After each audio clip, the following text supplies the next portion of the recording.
Okay, before we actually start animating the character with the spine and the arms and so on, I just want to talk a little bit about IK and FK, in particular in relation to arms, because this is a mistake. Well, mistake maybe is a strong word, but it's something I see people doing all the time without really thinking about it, and the animation they end up with isn't as good as it could be as a result. So, just to explain what I mean, a lot of people are confused about these terms, so I thought it might be good to go through them. So, um, basically FK is and IK are two sort of different ways of controlling a joint chain typically.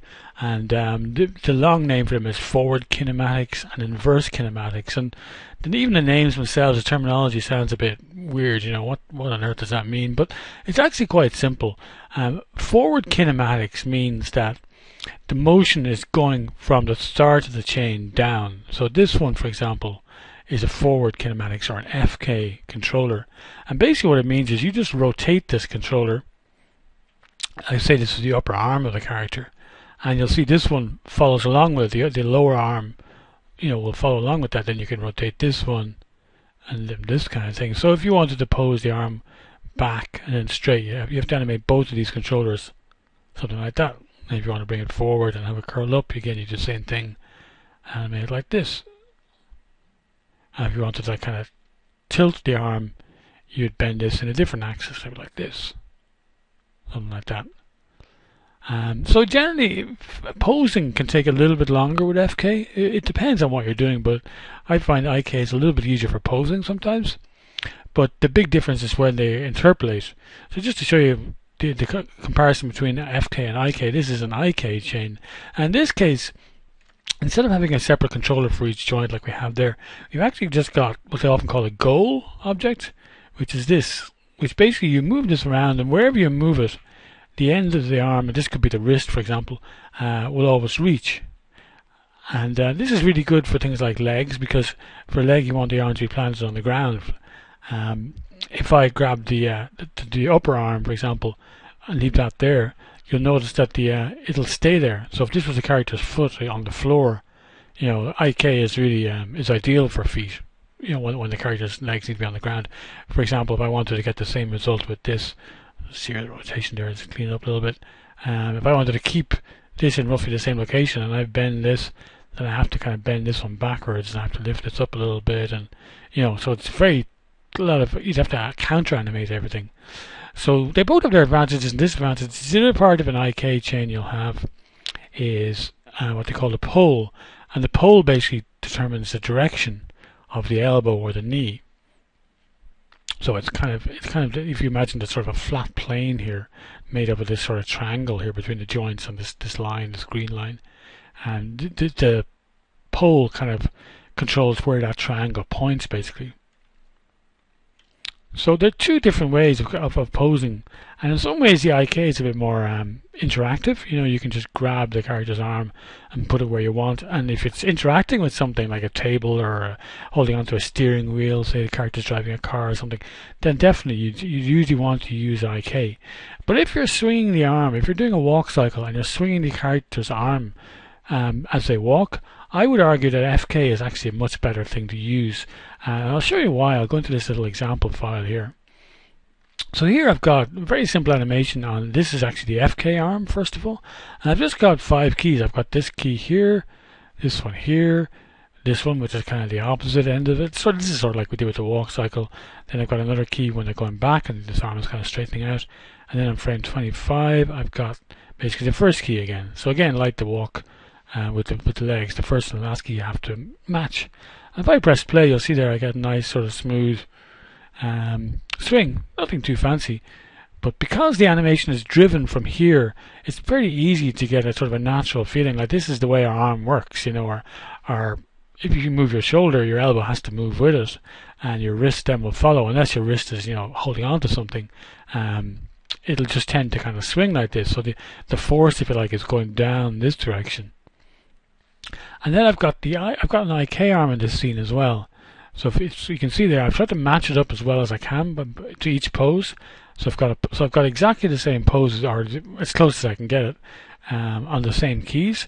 So if I go to frame 1, I've got the same pose. I go to frame 7, I've got pretty much the same pose. Frame 13, frame 19, and frame 25 again is the first one. And if I press play now, though, you'll see something interesting. If you watch the elbow there, you'll see it's kind of popping in and out of position. I can see it even clearer if I hide the FK arm for a moment. You can see it's really not natural. Our arms don't do that when we walk. Unless we're something where we've got an injury or something. But our arms will just kind of swing like a dead weight. They won't pop up like this. You can see there. The problem is that as you stretch an IK chain, that there comes a point where it'll kind of lock and pop like that. Like we had that issue when I was animating the legs, and I went in and I spent some time finessing the knee pop to get rid of that kind of stuff by adding lots of extra keys. And you can do that with IK as well. You can add extra keys to try and smoothen it out. In fact, you can see the path. This animation path here actually kind of illustrates the problem a little bit. You can see as it swings back, it's not going in a nice arc. It's going in a pretty much a straight line, and then another straight transition, and then again here.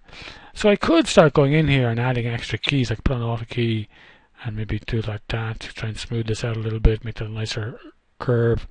And then this same one here, bring this down a little bit to soften that. On the way back then do this and do that kind of thing. I'm just trying to get a nicer kind of travel. But you'll see I'm adding a whole lot of extra keys, and I'm still not really getting what I want. The elbow is still kind of popping. Whereas if I just go back to the FK one, you'll see it looks a lot cleaner. I'm getting a much nicer swing to it. So I wouldn't say that using IK arms for a walk is wrong, but I think it's not the best method. I've seen a lot of animators that would always use FK for things like that instead, because it's just much easier. It's actually more like the way our arms really work. Our upper arm is what drives the motion. Our lower arm and our hands. I don't have a hand in this example, just to keep it simple, but they're really just kind of following along with the main motion and kind of reacting to it. So I would highly suggest. I've seen there are good animators that use IK for everything, and that can do a good arm swing in a walk, but you'll find that they usually end up adding a lot more keys. Whereas if I look at the FK keys, I've only got those few ones, and I've already got. You can see the curve is nice and simple for the elbow as well. If I turn on automatic, you can see I'm getting a nice simple motion there. I can keep the curve very, very clean. Whereas if I look at the IK, the hand controller, you can see the keys there are starting to really get kind of confusing already. So it's just to try and get the same kind of nice swing we have with the IK arm, with the FK arm. So you can see there, it's still not really right. The elbow is still kind of juddering and popping out. You can go in. You could go in and animate every single frame and try and fix that. But really, why make life so difficult? So it's not a rule, but as a guideline, I would definitely recommend that when you're animating a walk, an arm just kind of swing, use FK if the rig has it, because it's just much easier in my opinion. I've seen lots of professional animators who would agree with that. I've seen some animators who will use IK, but they tend to be seriously good animators who just have an amazing eye, and they can get that really smooth feel by putting a lot of extra keys. They often have keys on every second frame or even every frame. But I think when you're starting off, make life easy for yourself. Stick with FK for the arms if at all possible. So the next tutorial now, or next video, we'll actually get looking at a practical example of this with a character. Okay, so now we get to the fun stuff. This is a character that was modeled. It was available on a site called free3dmodels.com. I was on the 11 Second Club forum recently, and somebody had rigged this for Maya, and I thought, well, it'd be great to have a cinema version of that as well. So I rigged them up.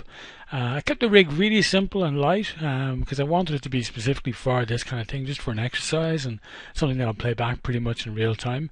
He's actually a game style mesh. If I look at the mesh there, you can see he's actually triangulated, which isn't ideal if you're using a HyperNerves to smooth him, but I'm going to keep things really simple and just leave it like that, and sort of like a game mesh. And his hair looks a bit funny in the viewport, but if you render it, it looks good. So that's the character I'm going to use for this. And I'd say the rig itself, I've kept it pretty simple, but it's got a good range of controls. It's got, if you look at the feet, it's got pretty much the same sort of setup as the ball with legs rig we were using earlier. You got the heel lift, ball lift, toe wriggle, foot bank, which we're not pretty going to use in this case, but it's there if we need it. Knee twist, and blend squash, which again we could use for fixing knee pops and stuff.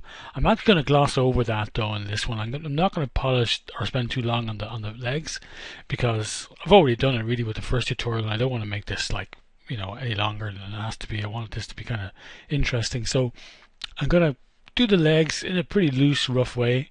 You know, it's really going to be exactly what I did with the earlier one, but I want to really cover the hips, the upper body, the arms, and the head, and that kind of stuff. So we're going to get into the more interesting sort of details of what you do when you're animating a walk.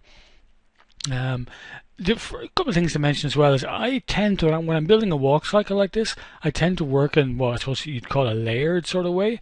I tend to start with the feet and the hips, sort of like I was working with a ball, and then I kind of layer the rest of the body on top of it. That's one workflow. If some people would actually pose the whole character, and if I was doing an acting shot, I would certainly do that. Or if I was walking the character through the scene, I'd probably do that as well.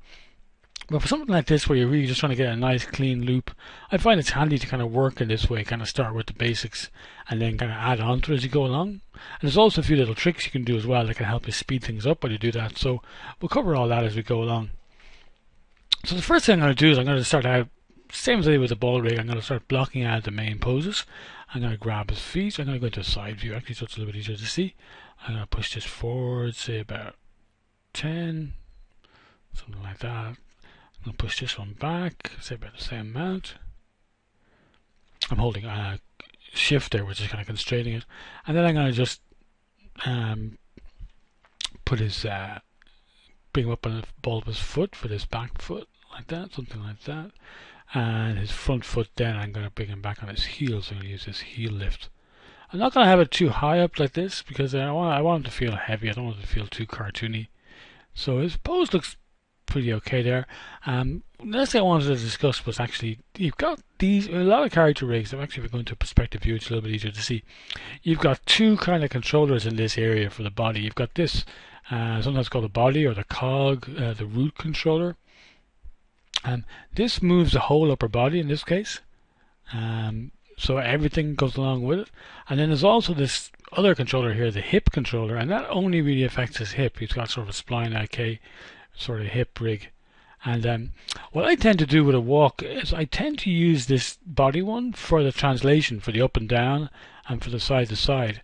But I don't really rotate it, because if you'll notice if I rotate it, it's a pretty extreme move. You know, it's affecting the arms are in FK here. In fact, this guy's only got FK arms. I deliberately kept the rig really simple. But you see, if I angle this over here, I've then got to sort of counter animate this, and you know, you can get some cool looking poses, I suppose. But for this kind of thing, I actually think it's easier to keep that straight, keep it level, and use this to kind of get the hips movement. And we'll animate the chest then as well on top of that independently.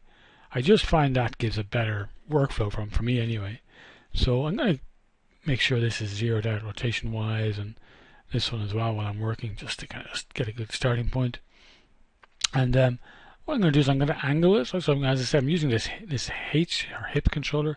So I'm going to angle a little bit, maybe say around 15 degrees, something like that. And something like that should work. I'm also going to bring his feet in a little bit. Let me bring this in maybe a couple of centimeters, or maybe 2. Whoops. And same with this one. Something like that. I don't want them to be too dainty looking, but generally for a more masculine character, he's pretty macho. You keep the legs fairly far apart, whereas for a female character, particularly if you're caricaturing it, you might have the feet almost in a straight line, like they're walking on a tightrope. You know, like models will tend to walk like that, so it's a good thing to sort of exaggerate. So I'm looking at his hips now. I think they're bent over a little bit too much. I don't want to have too much sway. Again, if you know, in a female character, you might push this a little bit further. But for him, I want to kind of get a feel that he's fairly big and kind of rigid. He's, you know, just pure muscle really. There's not much, you know, flexibility to his body, I would imagine. So I think that's going to be okay as a starting pose. As I'm only really focusing on the hips and the feet, so we'll kind of just ignore the upper body and the arms and stuff for the moment. So I'm going to bring him up a little bit, just so that his legs are a little bit straighter on the contact. Maybe bring him back a little bit in Z just to kind of center him over his center of gravity a little bit more. Just so he looks kind of balanced. You know, if you look at it from the top, it's almost like if you draw a plumb line down from here, you should see it kind of going through. Almost like he's like making a tripod with his feet. Might bring him down a tiny bit more. I don't want to get too much knee pop. As I said, I'm not going to spend too much time on that kind of stuff in this one, but yeah, I think that's going to look pretty good. So what I'm going to do is I'm going to select his body controller, his hip controller, his left or his right and his left leg. I'm going to key them all in this position, and I'm going to go to frame 25 and key them there. I'm going to go to frame 13 and key them there, and this is pretty much the same as I did earlier with the ball. Then I'm going to use my auto key. I'm going to use my scripts again to mirror those poses. So I'm going to do the swap the feet. I'm going to you can actually select both of these and swap them both at the same time with the spine tool. So there we go. So that's the kind of skiing kind of pose we had earlier. So that should be everything done for that pose. Next thing, then I'm going to go to frame 7 again, like we did earlier. I'm going to grab this. I'm going to zero out his. This is the foot that's traveling back. So this one I want it to be flat on the ground. So I'm going to zero out the heel lift and the ball lift, that kind of thing, and just key it so everything's keyed there.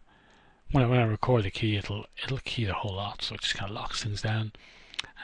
Same with this. I'm going to start off by zeroing things out, and then I'm going to bring it up a little bit off the ground. Bring it out maybe a tiny bit. Tilt it a little bit as well. Maybe tilt it like this. He's got pretty big feet, so you probably have to kind of swing them almost to get them by. The other thing I'm going to do is add a little bit of toe wriggle, just something like that, just to kind of get a feeling that they're lagging a little bit, something like that. And then I'm going to bring his hips. I'm going to use the main body controller again to bring his hips over his planted foot. Something like that. Let's have a look at that kind of transition. Yeah, it's not too bad. I'm going to maybe tweak the height a little bit as well, so it's kind of coming up on his, straightening up on his leg. Something like that. I think will work pretty well. Don't overextend his leg too much, but that kind of thing. Something like that, I think. Let's have a look. Yeah. So I'm going to grab the same. His hip controller, I've just kind of left it really interpolate because it's working pretty well. I'm going to adjust it on the down pose pretty much, but I'm not going to have too much banking in it. I'm going to have a little bit on the down pose, but not very much in this pose. So I'm going to grab, I'm actually going to leave his hip for the moment. I'm just going to grab his body controller and his feet, and I'm going to key those, make sure they're all keyed on this frame 7. I'm going to use the same trick again. I'm going to hold Alt and click on frame 19 and key those. And then again, I need to swap those poses. So I just select this body controller here and swap with the spine script. And then I'm going to grab these two feet controllers and swap those.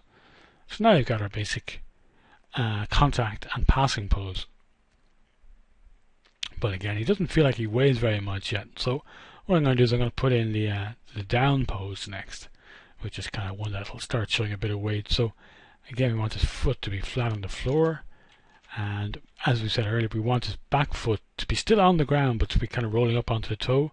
So I'm just going to copy the pose again, Alt and click here to frame 4 so I can see it coming back. And again, I'm going to do this pretty rough in this case. I'm just going to look at how far. I'm not going to use my drawing tool this time. I'm just going to look how far this is moving. So I can see there, if I look at the grid, it's moving about 3 units, I think. Actually, no, nearly 4. So you go 1, 2, 3. Yeah, about 4, about 3.5, 4. So this one I'm going to move it back the same amount. So about there, roughly. Let's have a look at the. Yeah, that looks about right.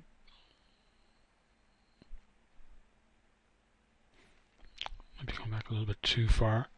Something like that. And then I'm going to adjust the pose itself. I'm going to increase the ball lift and maybe even bring up a little bit of toe lift as well, just so he starts coming off the ground. You'll notice the way the rig is, his foot looks like it's off the ground. So what I'll do is I'll compensate for that by using the toe wriggle a little bit, just to really get a feeling like he's kind of coming onto his toe and kind of pushing off. something like that. I think that'll work pretty well. And then the upper body, then I'm going to actually back into a perspective view. I'm going to pull that down a little bit so we get his knee kind of bending. So let's see how that looks. Yeah, I'm gonna exaggerate this one quite a bit. So again, like the other one, just so it's nice and clear, and also because of the style of character here, he's a pretty cartoony sort of character.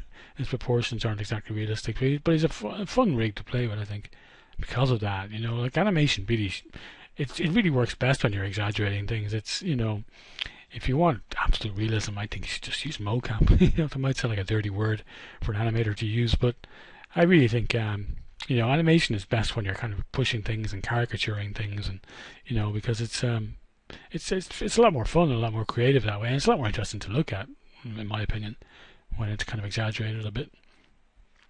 So the other thing I'm going to do in this one, I'm going to use the hip controller, and I'm going to rotate it a little bit this way. Not too much, because I don't want him to feel sort of feminine, but you know, I do want to get a sense. You can sort of, if you look at his belt line there, you can sort of see it as he comes down onto his leg. You sort of get a feeling of a weight transfer there, which is what I wanted to get. So I think that's working pretty well. So again, I'm going to mirror this pose. I'm pretty happy with that. I'm going to take the body, I'm going to take the hips, the feet. I'm just going to key them all here to make sure they're all keyed. And I'm going to go to frame 16. Again, I'm holding Alt so the animation doesn't update. And key them again. And then I'm going to grab this and this, mirror those, and this and this, and mirror those. So now you've got our contacts are down and our passing. It's still missing something though. Of course, we need the up position. And so for the up position this time, it's going to be on frame 10. I'm going to again, I'm going to zero out his raised leg and angle it up a little bit. I'm going to give him sort of, I'm going to raise it up a little bit to kind of give him sort of a stompy sort of feel. I'm going to push it forward and Z a bit. You know, again, I said I'm kind of caricaturing this.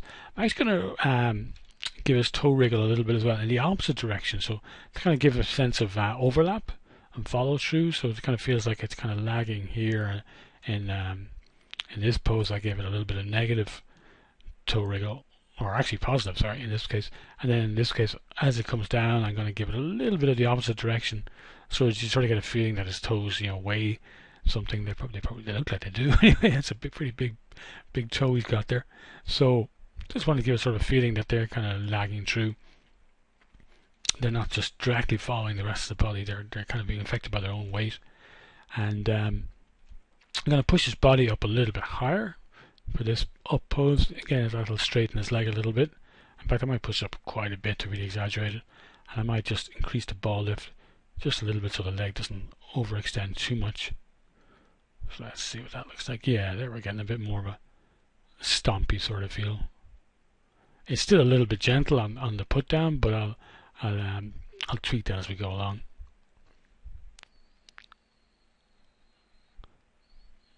Something like that. Yeah, that's not too bad. As I say, I'm going to work pretty loose and rough with this one. So again, I'm going to grab those three controllers that I animated here. Really were the feet and the body. I didn't really adjust the hips at all with this one. So I'm going to key them all there, and I'm going to key them again. Alt click on frame 22 and key them there. And then I'm going to mirror this pose, mirror the spine, and then mirror the feet. So now we get a bit of more of a sense that he's kind of stomping around. But as I said, his feet are coming down very gently because they're taking a couple of frames, or 3 frames actually, to land, which kind of doesn't feel very heavy. He feels a little bit dainty. Or I don't want him to feel heavy. I want him to feel like he's a big bulky guy, which he is obviously. So I'm going to go to frame 3, and I'm going to add some extra keys on the forward foot. I'm going to flatten out the heel lift basically, and so we get a nice sort of sense that his foot comes down quickly. You can see that feels a bit better. And the next one then, the same thing on the other side. So you can see that one isn't flat yet, so I'm going to flatten that down like that.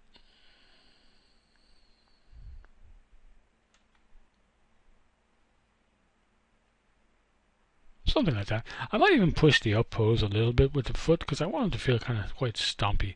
So I'm going to bring this one up a little bit, maybe say 1 centimeter, and go to the opposite pose.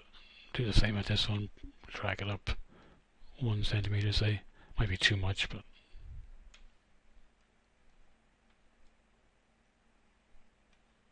let's have a look. Sometimes I like to do as well is just turn off the controller so I can kind of see the animation better. I can have a little script that does that, or you can just go to the filter menu here and just hide the splines. So it's another way to do it. But I find sometimes switching those off just allows you to see the animation a little bit better.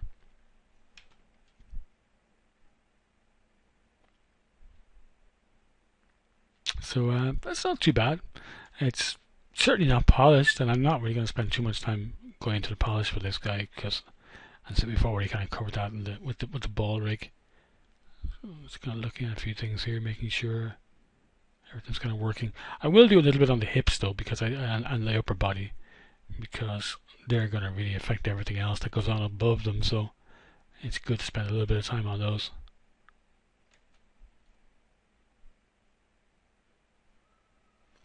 I'm also going to put maybe another key on the back end again with the foot, like we did earlier with the ball one, because again the spacing here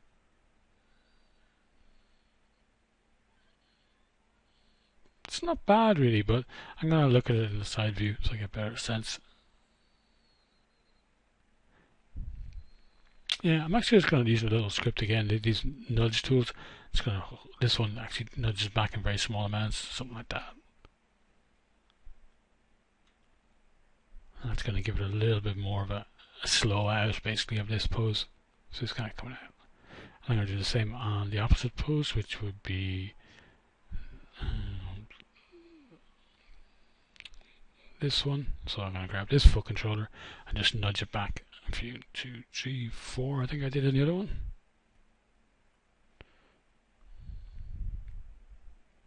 Because really what I'm trying to get here is I'm trying to get, we'll discuss this as well with the arms, I'm trying to get the feet coming through the middle of the swing quite quickly and spending more time in the forward part of it. And the same with, the back kind of spinning. It's, just to show inertia, because he's going to take him a while to come, to lift his feet off the ground there, and they're big heavy legs. And he's going to swing through the middle very quickly like a pendulum. So he's going to spend more time in this position and around this area. And the same with the front part of the stride.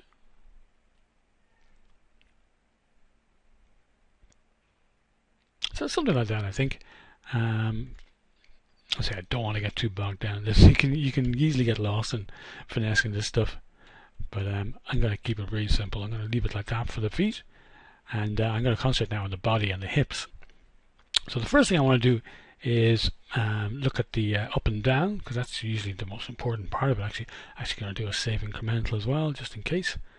And so I've got my timeline here, and I'm going to look at the cog is what I called it here. Actually, one little thing you can do with this rig as well, just to mention, if I just make this a little bit smaller for a second, if I open this little icon, it gives you a little sort of search field. And if you type in anim, A-N-I-M, it'll filter out everything that has an anim at the end of it. And basically the way I've set this rig up is everything that's a controller has anim in the name. And it just means that if you wanted to kind of, get out of a particular controller very quickly without having to select them here, you can select them right there in the object manager, but you don't have to look at all the other stuff in there, like the joints or the meshes or any of that kind of stuff. So it's a handy thing to have in a rig. A lot of rigs are set up like that. So just gonna leave it set up like that. So yeah, so we're going to look at the body controller again, and I'm going to grab the position Y curve. I'm going to look at that. I'm going to select it and press S to frame up it, and it's mostly looking okay. But again, like we did earlier, I'm going to grab these and I'm going to right click and go before, repeat before, after, repeat after. If you look at the Y curve now, you can see an obvious problem. There's this kink here at the end. The start and the end keys by default will be flat, so they're going to create a kink there. Especially if you zoom out, you can sort of see it there. Actually, you can see it better if I repeat it more times, like I did with the other one. Yeah, I can see it there. Now if I look at the Y curve, you can see there's like kink in it. So like it's nice and smooth here, and then it kinks where it repeats. So simple fix though, just grab both keys and then grab the tangent to one of them and just kind of straighten it out. So you got a nice smooth flow. I'm going to grab this one that looks a little bit untidy as well. Smooth it out a little bit.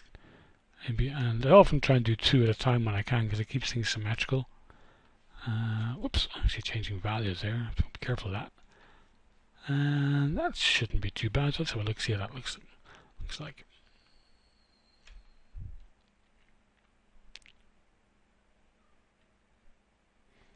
Not bad. What I might do as well is actually favor the down pose a little bit.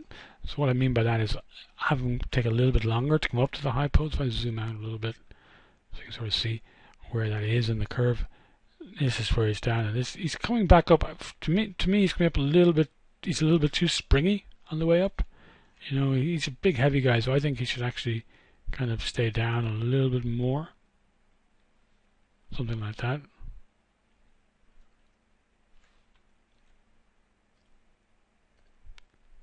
I think that's a little bit better. It's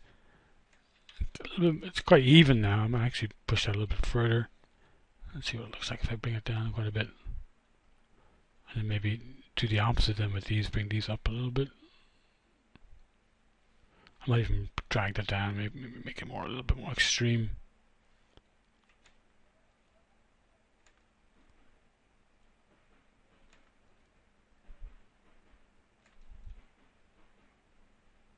All of that stuff will affect the feet as well, so you have to be careful if you make too many changes.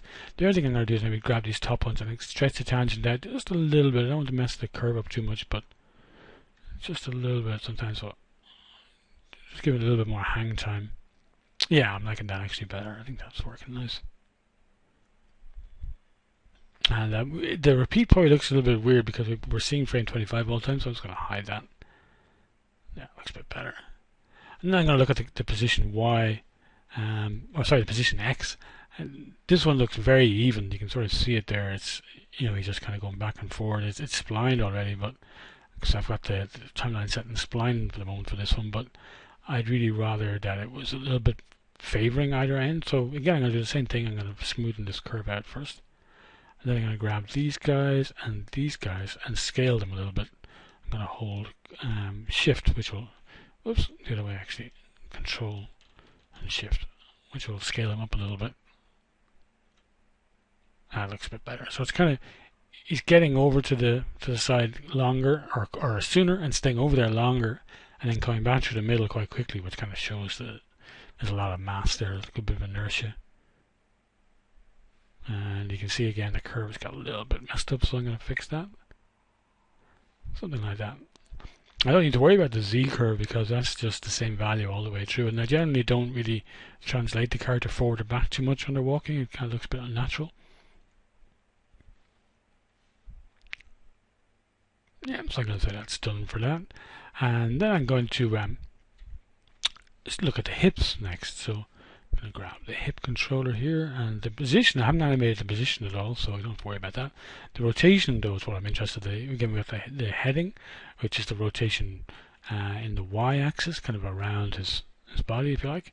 So I actually wanted to really favor the forward position because, as I said, his legs don't come straight up. So here I want this key. I'm going to take this one and this one. I'm going to hold Control and scale them up a little bit, something like that. So it's kind of really emphasizing that part of the curve. So just explain that again. He's kind of angled this way, and I want him to stay angled like that as his foot comes down. I don't want him to kind of just, you know, start going right back to the middle pose straight away. I wanted to kind of favor that pose. And the same here, I wanted to kind of keep twisted in this axis for a little while longer. And just frame in on this S again, just kind of smoothing this out a little bit. It's looking a bit ugly. It's kind of flattening out there in a way I don't really like. The same thing here. Gonna select these and frame up, something like that. Again, I'm gonna try and avoid doing too much polish here, just so we get more of a sense of the overall workflow rather than, you know, watching me fiddle with this for too long. So I'm kind of looking at it from different angles now. That's not too bad. Then I'm going to look at the rotation B, like the rotation along the Z-axis. So back into the timeline, I'm going to select this one, rotation B, and you can see again, because of the flat curves at the start and end, it kind of messes up the curve a little bit, so I'm going to smoothen that out a little bit more. And there's quite a sudden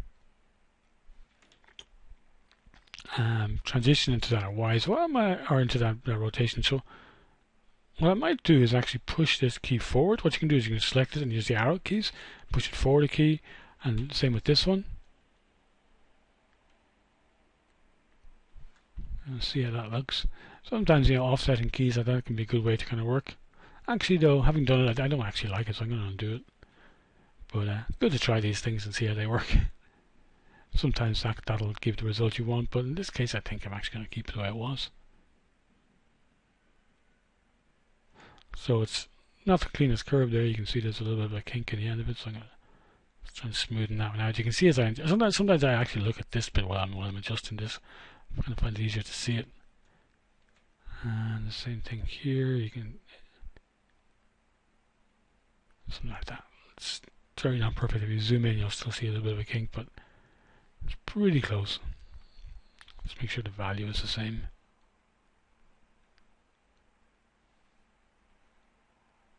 Yeah.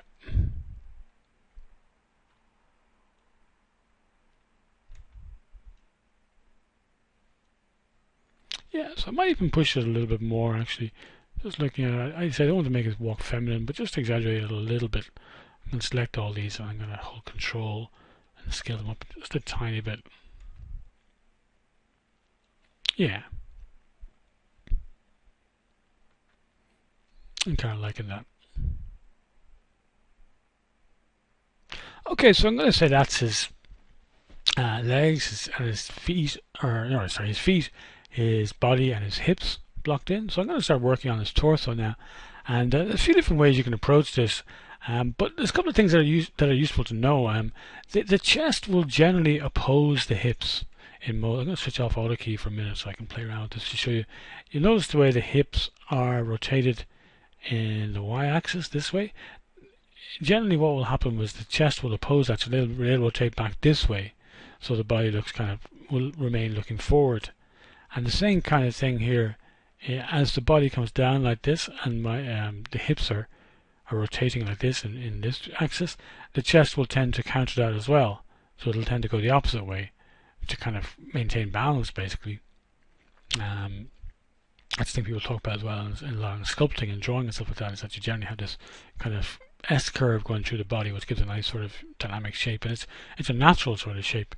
So let's kind of zero out the rotation. So there's a couple of ways you can do that. Yeah, I can go in and animate each, the poses the same way I did already, but what I like to do sometimes, it's a nice quick way, especially if you're working on things like quadrupeds. This kind of trick is very handy to do. What I'm actually going to do is I'm going to copy the keys from the hips to the chest, and I'm going to invert them, which will just give me a quicker starting point for this next stage. So I'm going to select the hip controller, and you can do this in a timeline, but I sometimes find it's easier here. I'm going to just right click on these and go animation, copy track. Then I'm going to select the chest, and they're still highlighted, so I'm going to just right click on them again, animation, paste track. And you can see now it's added the curves, but right now they're actually the same as the hips. So you can see the chest and the hips are moving together, which looks funny, but it's not very natural. So what we need to do actually is just invert them. So it's a nice simple way to do that. If I go into the timeline and look at the rotation curves, I look at the rotation H, and the good thing about copying them like that is it's kept all my the cleanup I did in the spline. Not like I did a load, but it's kind of kept them.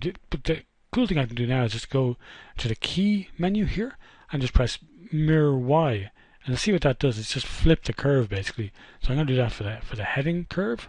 I'm also going to do it for the bank curve. So the same thing, key mirror Y.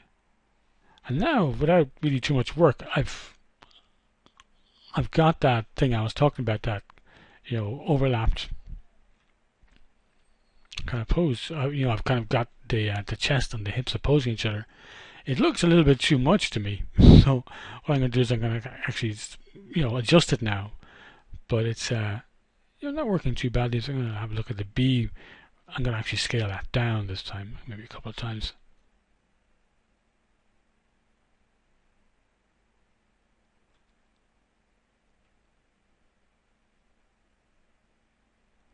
Something like that. I'm going to look at the heading one as well. I might actually soften this one a little bit as well by scaling this one and this one down a little bit. Something like that, maybe. Looking at it from the top view so I can see. Actually, I'm going to scale a whole lot down a little bit. I think it's a bit too much. So scale keys. You can see each time I do that there, it's kind of reducing the sway in his upper body. Yeah, I think that's about right.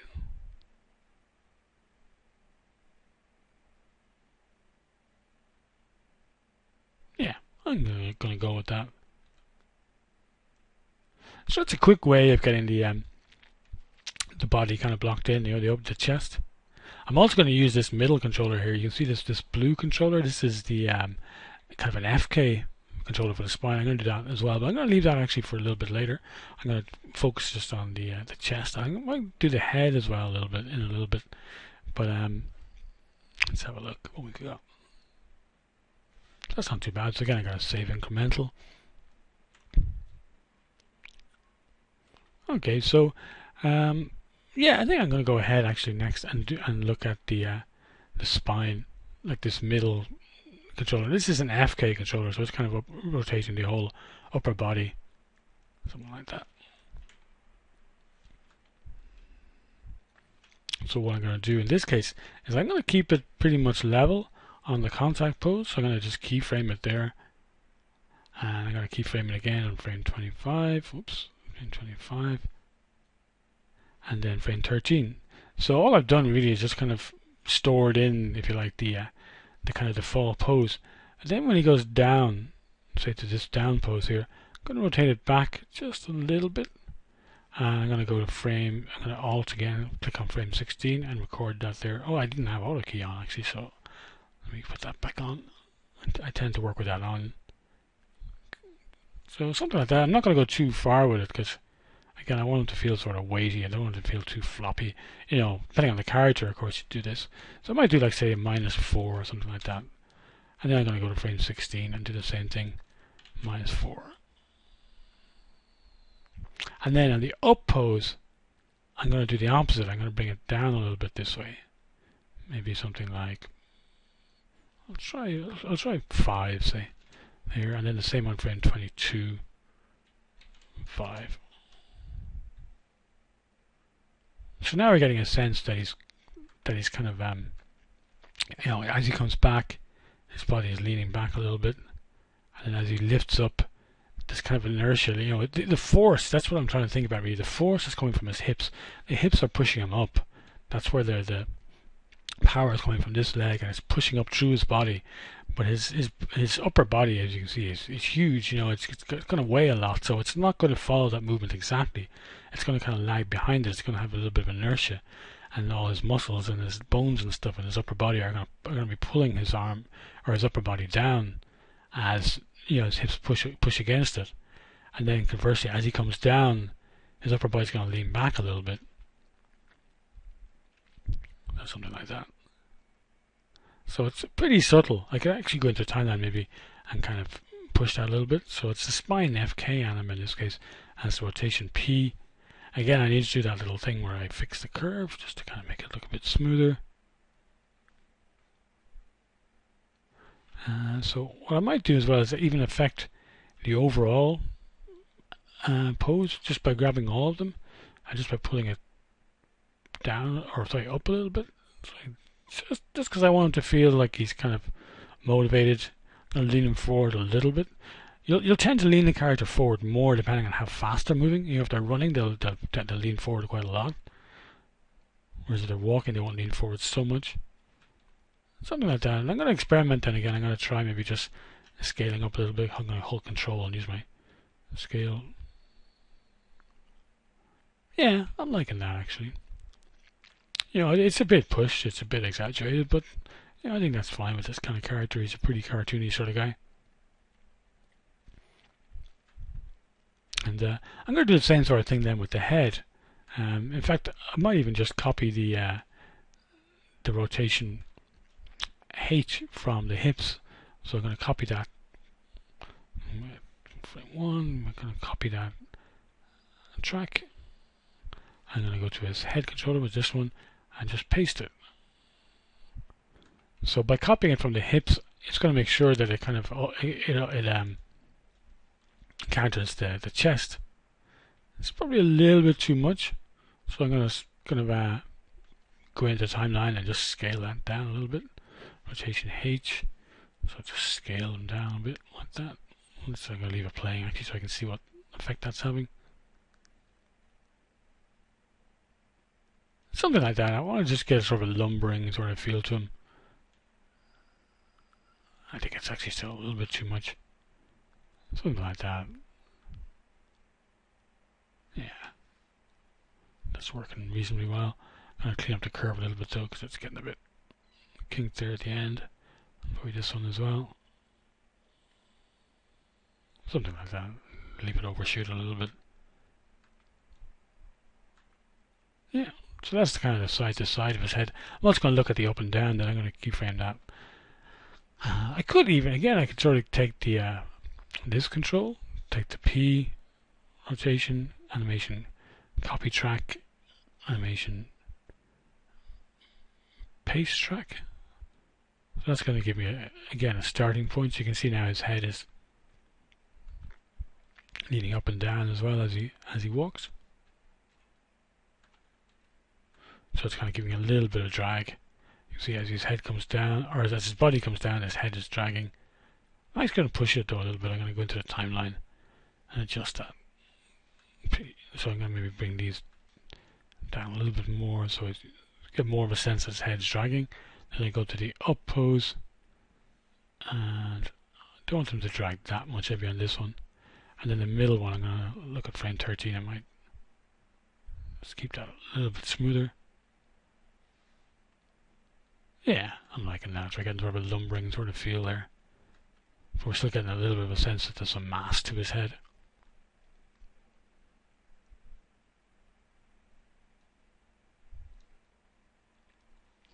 I still think maybe the side to side is a little bit too much on the head, so kind of just reduce this curve a little bit more again.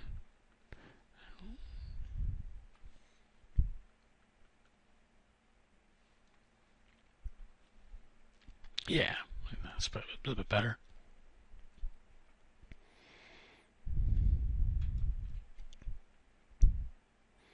So getting a nice sort of stompy sort of feel, and but there's a little bit of a feeling that there's some muscle under here that's kind of working and kind of reacting.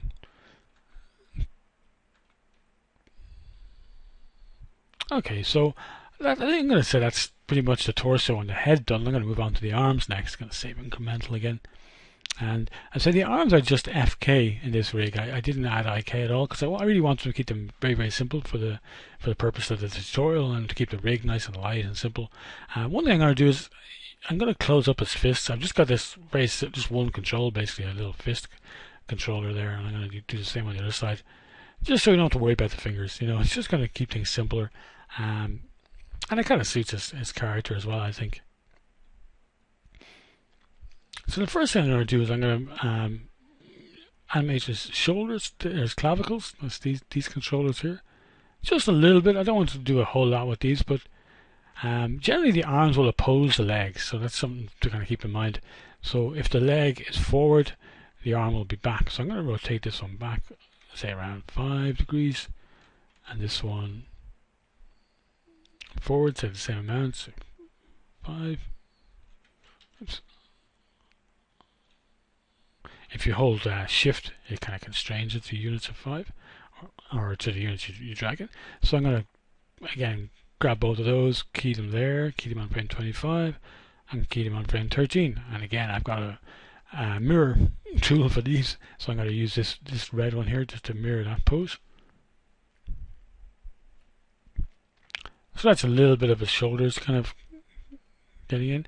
And you could animate them in this direction as well, to show a little bit of mass and stuff like that. But I'm going to keep it very simple. I'm going to actually skip that. So I'm just going to keep them just rotating in in that one axis.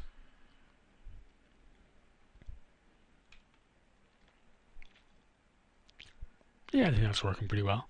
So I'm going to move on to his arms now. So you could pose the whole arm, but what I like to sometimes with a walk like this, particularly when I'm trying to get a really heavy sort of feel, is I'm going to actually animate them the upper arms first, kind of get that working, and then look at the lower arms. I sometimes find that's a little bit easier. So as I was saying, you need the arms to kind of oppose the legs. So while his left leg is forward, his left arm is going to be back. So I'm just going to rotate it down and rotate it back a little bit like this. I'm not going to have the arm swing too big because he's got such big heavy arms that he's not going to have a really loose sort of feel to him, you know, something like that. One point I should mention as well, you might notice I tend to animate one rotation controller at a time. I kind of like or one axis at a time, rather than just going in the middle here and doing this. I just find you're less likely to get flipping issues if you do it that way. So something like that. And I'm going to take the other arm then and bring that one, bring that one down, something like this, and swing it forward just a little bit. Again, as I say, he's not going to be, you know, walking with his arms raised up like a real happy sort of go-lucky kind of guy. I want him to feel a little bit animalistic almost, kind of like almost like a gorilla or something, you know. So I want his arms to be just big, meaty, kind of heavy things. So something like that I think is going to work pretty well. And I actually keyed that on totally the wrong frame. I keyed it on frame 23 because of the auto key on. That's one of the things you've got to be careful with auto key. But it's an easy enough thing to fix. Let me actually key them on frame 25. That's the best thing to do actually. Just I'm going to bring this one back just a little bit more, say, something like that. Yeah, I'm going to key them both on frame 25. I'm going to alt click and key them on frame 1. And then this one here, I'm going to hold shift and drag over it, and that'll let me select it, and then right click and delete. So I've only got one pose there, obviously his arms are just static, so I'm going to go to frame 13, and again I'm going to use my scripts, my mirror tool. So this is the one again for the arms. So I'm just going to use that, and it's going to mirror the two MK controllers. So now you've got his upper arms swinging back and forward. Something like that. So I'm going to go into the timeline now. I'm actually just going to really do most of this kind of stuff in the curves. The curves rotation B. And there's a few ways you can approach this, but in this case I'm going to show you another approach. Rather than adding more keys, you can actually just stretch the tangent handles, which will kind of favor the pose a little bit. So I'm going to just grab these and bring them out a little bit like that. So you can see I'm getting sort of more of a bell shape to the curve. And what it means is that the arm is going to, again, like we were talking about with the feet, it's going to stay in the extreme poses, the either end of the swing longer, and then go quite quickly through the middle. And that's what we want. That's what a pendulum does naturally. I'm going to look at the other curves. I'll look at this one. So same kind of thing with this one. Just drag these out a little bit. For something that's very simple like this, when you've just got 2 or 3 keys, I think this is a good way to do it. The other way to do it is to add more keys and to kind of use those to adjust the easing. That's the kind of what I'm adjusting here. But in this case, because it's such a simple kind of movement, and I really just want a nice smooth transition back and forward, but I want it to favor the. So you can see that arm now. If you look at the other one is very mechanical. It's just kind of going back and forward at a very steady rate. Whereas this one's kind of staying in the either end of the swing a little bit more, which I think is a bit more natural for something that's really heavy like that. So I'm going to do the same on the other arm. I'm just going to grab this one, grab this, again grab all the keys and just stretch them out a little bit. Same with the other ones. Zoom out right here to find it, press S to frame up on it. Stretch it a little bit more. B. This one. Same kind of thing again. So I'm just favoring, actually going to make sure to keep it flat. In this case, we get a nice smooth curve. I'm going to hide the last frame so I can kind of look at that. Yeah, there we go.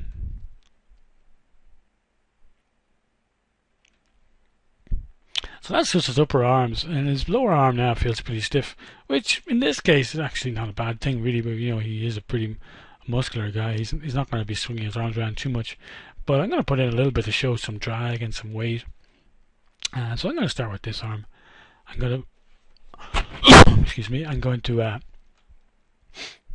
basically just leave it almost in the default pose at this one. So this is frame 1. This is actually the back pose, so I'm going to bring it. Actually, I'm going to leave it in the default pose for this one, so I'm going to key it there like that. I'm going to go to frame 25 again. I'm going to key it there like that. And then frame 13, I'm going to bend it a little bit. I'm only bending really in this one axis in the P, the rotation P. So I'm going to give it, say, 5 degrees, or maybe a little. I'll experiment with this actually as I go along. So that's pretty subtle, we're not really seeing it yet. But where you will see it is in the breakdowns. Like this is the kind of extreme pose, and this is another extreme pose. And so as his arm drags through here, I'm actually going to straighten it out. And this is again coming back to what I was talking about earlier with IK, FK. This is actually very difficult to do with IK. In fact, I can actually bend his arm backwards, which isn't realistic, but in cartoon stuff you'll often see that because it gives a nice sort of loose feel to the character. So what I'm doing is, if you look at the animation now, as his arm goes forward, his upper arm starts to feel now like it's leading the action, and his lower arm and his fist are kind of dragging behind that. You can see they kind of feel it's actually straightening out, so you get this nice sort of feeling of inertia. And then the same on the way back, I'm going to have the arm kind of bend a little bit on the way back, so that it kind of keeps the same. So it's pretty subtle. I'm not going to go too far with it. I'm going to do the same thing with the wrist, and I'll go a little bit further with that so you can kind of see it. But it gives sort of a little bit of a feeling of drag and overlap on the forearm. You know, if you compare it to this one where I haven't animated it yet, it's pretty stiff looking. So I could mirror those poses over, but I'm going to do the same thing again. I think it's going to be simpler. So I know that at frame 13, though, I didn't go from anywhere from the default pose, so I'm just going to key it there like that. And then in frame 1, I'm going to drag it back a little bit. Say, actually, I want to make sure I just drag it only that axis. Some rigs, actually, the heading and the banking of the forearm is locked. It kind of makes sense really, because your arm can't actually bend in that direction, but sometimes it's good to be able to cheat a pose, so I didn't lock it in this one. So I'm going to alt click on frame 25 to lock it, or to lock that pose in there. So that's just our extremes. So again, we're not really seeing that drag yet. We'll see it when we put into breakdown poses. So as it comes back here, frame 7, I'm going to drag it forward a little bit. And as it comes forward then, I'm going to drag it back. I'm going to straighten the arm basically. And again, as I was saying earlier, this is something that's really hard to do with make sure I just grab one axis here. This is something that's really tough to do with IK, especially as you get to this really straight arm, because it'll really pop like crazy. So there we go. Now we're seeing a little bit more of a drag and overlap in that.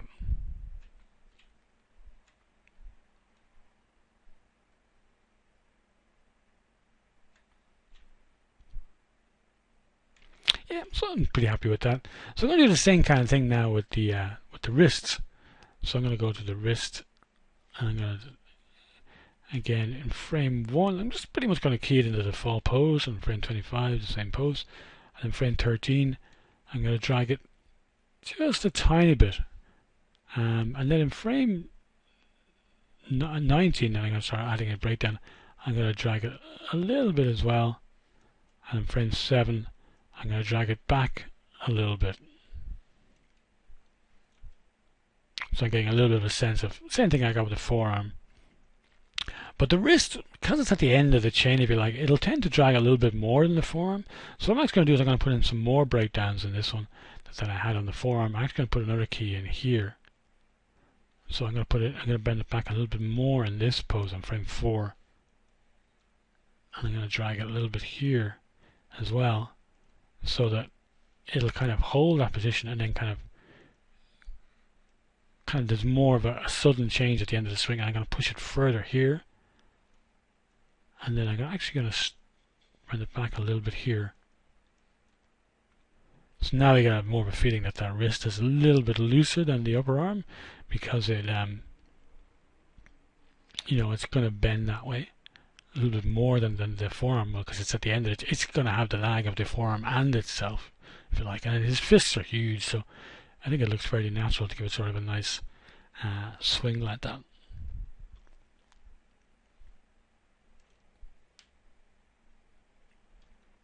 So I'm going to do the same with the other arm, or the other fist rather. Again, I know that I want it to be pretty much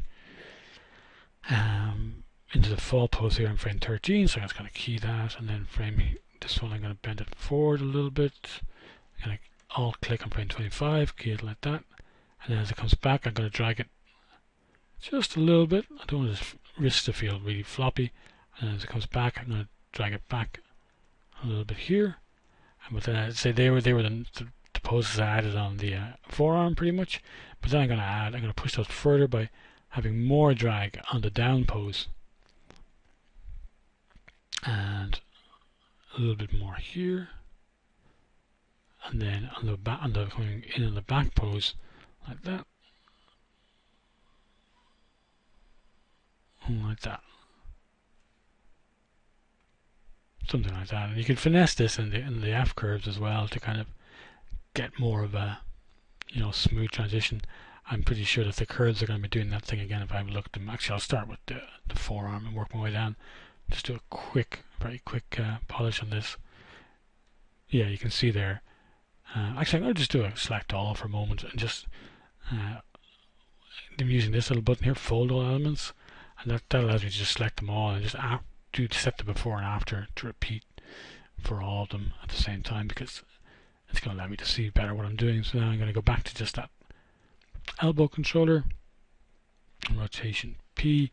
You can see there the curve is a little bit jagged looking at the end, so I'm going to smoothen that out. Same with this one, as I'll do the other arm while I'm here, left the other elbow. Same thing happening here, so I'm going to smoothen that out a little bit. This one's not too bad.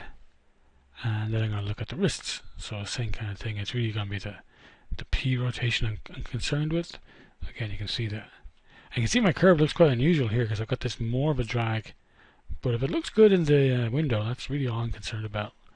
I'll try and get the curves looking decent and looking kind of smooth, but I don't get too bogged down with making perfect looking curves, because your audience is never going to see these curves. They don't care how you got to the poses, just as long as the poses themselves work. Something like that.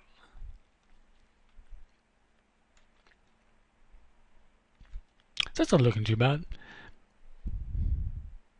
So in the interest of keeping this as short as possible, I'm going to call this pretty much done, but I'll just mention a few other things I would do if I was going to spend another while, and I usually would, if this is my own animation or for a client or something, I'd definitely spend some more time polishing this and adding as much detail as I can to make it nice and smooth. And a couple of points I would add.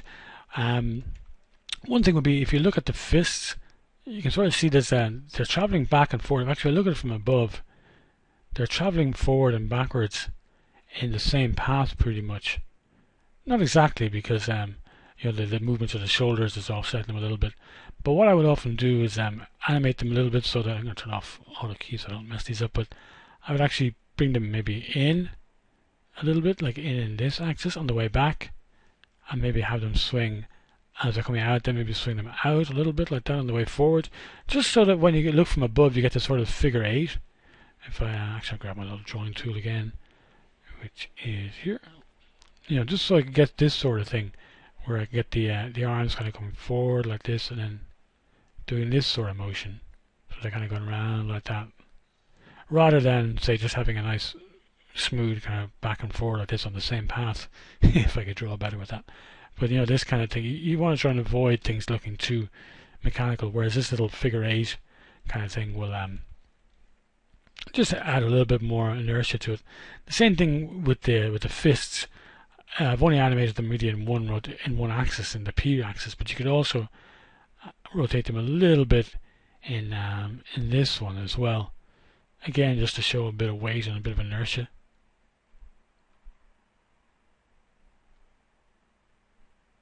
But overall, I'm pretty happy with this for just under an hour's work. I think it's not too bad. I'd say you can save a lot of time using the various mirroring scripts I've written and using the little copy animation trick just to kind of get a starting point. So I'd say all these scripts and stuff will be available on my website. So if you want to go to graphite9.com to my cinema downloads page, this stuff will all be available there, including the rig as well and the one we used earlier. So I hope that's been useful for everybody. I'd say it's been a lot of fun to do. As you can see, there's quite a lot of work in getting a walk. So I definitely recommend you might be kind of more enthusiastic about getting going with this guy. He's more of a fun character than the ball with legs rig. But I really recommend you to start off with that one and do some practice with that first and kind of get confident with that, because this guy, his rig is very simple. I've kept it as simple as possible, but there's still a lot more controls than there was. But the other one really just had 3 controllers and then the main mover, whereas this guy has his arms and his clavicles and his head. There's even a neck controller there, which I didn't animate in this case. I normally would, but I think again, he's such a big, bulky, stiff character that it doesn't really necessarily need it too much. So I'm going to call that done. So thanks a million for watching, and I hope that's been useful. Cheers.